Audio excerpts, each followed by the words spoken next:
आणि पलीकडच्या रानामध्ये तिकडं चिखल केलेला आहे तेव्हा, त्यासाठी ओढ्याचं पाणी रानामध्ये दिसेल तुम्हाला. क्लीन वॉटर आहे सगळं. हे बघा इथून आत खोल खोल खोल. झालं काय की ट्रॅक्टर फिरताना ते एक पाईप हा वॉल होता, कुठे गेला तो? इकडे नाही. मागच्या व्हिडिओमध्ये दाखवलं होतं की आपली सगळी रानं तर तयार आहेत पेरणीसाठी. आपण नॉर्मली सोयाबीन वगैरे पेरतो, सोयाबीन आणि भुईमुग. जास्त तूर वगैरे आपल्याकडे कोण काय करत नाही.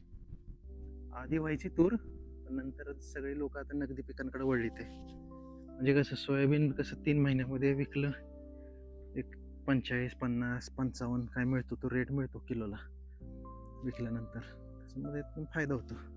मळणीची यंत्र आहेत अवेलेबल सोयाबीनची वगैरे. भुईमुग कसं आहे, त्याचं काय, शेंगा वाळवून शेंगदाणे विका, नाहीतर मग तेल काढून तेल विका. शेंगदाणे विकायला सुरुवात केली थोडेफार. मागच्या वेळचे राहिलेले एक मला वाटतं 100 किलो शेंगदाणे विकले. आता इथून खाली आपल्याकडे आता भात पण करतात बरं का. समोर हा सगळा डोंगर परिसर आहे. डोंगरातले आता ओढे नाले व्हायला सुरुवात झालेली आहे. आता भाताचं तरू लावलंय सगळ्या लोकांनी रानामध्ये. तरू म्हणजे भाताची रोपं लावलीत, आणि आता ती रोपं तिथनं उचलायची आणि दुसरीकडे लावायची. पण ते लावण्याआधी तिथं चिखल करून त्याला हे करायला लागतं. जसं मगाशी सांगितलं होतं, हे बघा हे असं, ह्या इथं आपलं भाताची रोपं लावलेली आहेत, आणि पलीकडच्या रानामध्ये तिकडं चिखल केलेलं आहे तेव्हा, त्यासाठी ओढ्याचं पाणी. आणि आता हे इथलेच रोपं उचलून तिकडं लावतात ते भाताची रोपं. आणि ह्याच्यासाठी पाणी म्हणजे ह्या रानांनी पाणी नाही आहे, यासाठी त्यांनी काय केलं, इकडून पाणी आणले, पाईप लावलेली आहे. डोंगरातनं जे ओढ्यातनं पाणी येते त्यातनं पाईप लावलेली आहे, आणि हेच पाणी खाली तिकडं नेलं आहे रानामध्ये. हे जे डोंगरातनं येणारं पाणी आहे, हे ह्या पाईपीतनं खाली ओढून नेलेले आहे त्यांनी. वरती तिकडं बंधारा आहे, तिथले ह्या वरच्या डोंगरातनं येणारं पाणी आहे सगळं. आता जसं मग अशी सांगितलं तुम्हाला की जे डोंगरावरनं पाणी येतंय ते असं ओढ्याच्या स्वरूपामध्ये वगैरे इथून वाहत असते. मस्त वाटतं इथं. हे आता हे पुढे गेलं ना, तर हे पुढे जवळपास एक, आता इथून दिसतंय मला, एक 4 फूट तरी खोल आहे खड्डा. पाणी पडून पडून पडून ना असं खोल झालेलं आहे. इथून पण दिसेल तुम्हाला. क्लीन वॉटर आहे सगळं. हे बघा इथून आत खोल खोल खोल खोल जाते. आणि हे इथून खाली मग दुसऱ्या खालच्या बंधारे आहेत असे खाली सगळीकडं.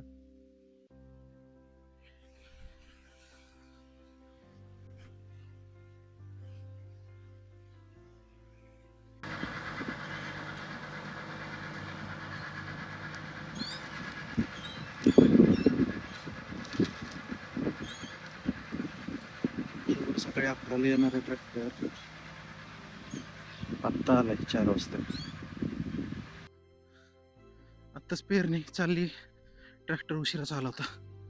पण झालं काय की ट्रॅक्टर फिरताना ती एक पाईप राहिली होती. तसं मागच्या आठवड्यात आपण सगळ्या पाईप गुंडाळल्या होत्या, पण ही एक पाईप राहिली होती गुंडाळायची, आणि ते लक्षातच नाही आलं. ते ट्रॅक्टरमध्ये ती पाईप गुंतली, आणि ते मग अख्खं उचकुटूनच बाहेर काढलं त्यानं. बघा हे मस्त असं एक साथ पेरणी झालेली आपली. हे इथं सोयाबीन पेरले आपण आता. इथं हे बोरचं आपलं कनेक्शन आहे. इथं बघा, हा इथं हा वॉल होता, कुठे गेला तो तुटलेला. हे काय, हे बघा, हे इथं असं होतं असं, आणि हे इथं पुढे ही काळी पाईप लागलेली होती, आणि ती बरोबर त्या ट्रॅक्टरच्या तासात आली, आणि ते तास ओढत नेलं त्याला, आणि हे इथून असं कट करणं मोडलं. तर आता काय करायचं आपल्याला, हा 1 इंची वॉल आहे, तो आपल्याला इथं असा लावायचा आहे. त्याच्या पुढं ही अशी पाईप बसेल, इथून कट करतो त्याला आणि त्याच्या पुढे एक असा FTA लावतो इथून.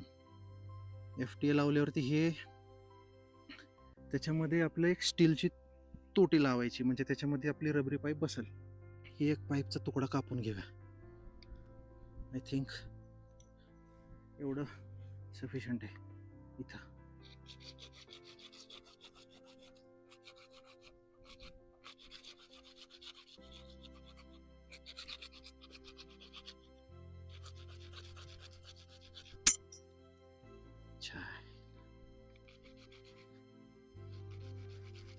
गंजली ते सगळी हाय त्या तुकड्यात ना. बघू काम होतंय का आपलं.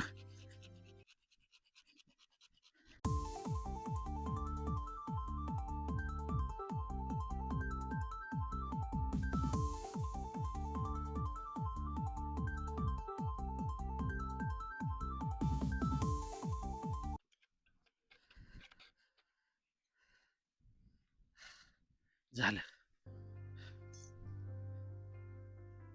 बर निघतं एवढं काढायचं बर आतमध्ये, नाही तर तसे ते पाण्यावर निघूनच जाईल म्हणा.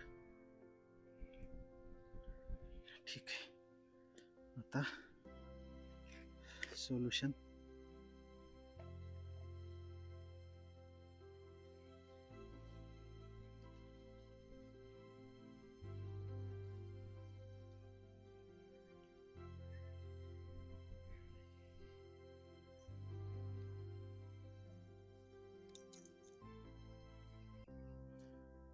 हे आपल्याकडे हँडीच असतं सगळं.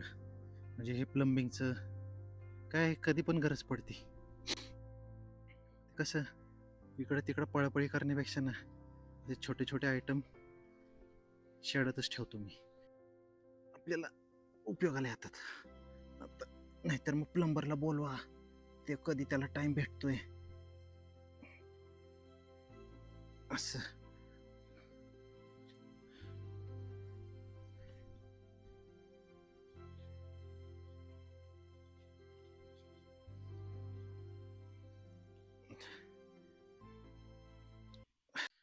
सी एकदम मस्त बसलाय आता, काही टेन्शन नाही.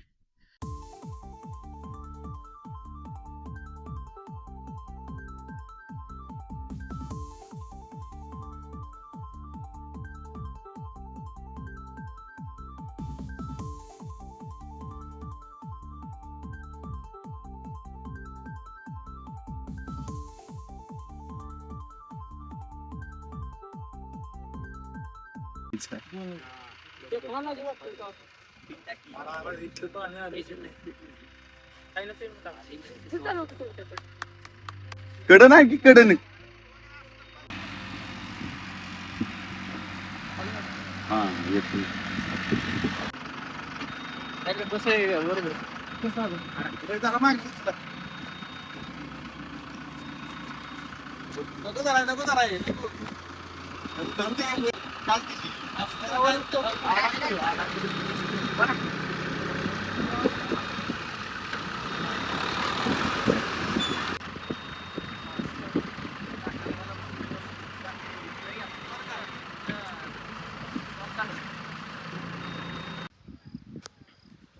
आता पेरणी झाल्यावरती बघा रान कसं मस्त दिसतंय. मग अशी तिथं ट्रॅक्टर अडकलं होतं. सो झालं आजचं काम.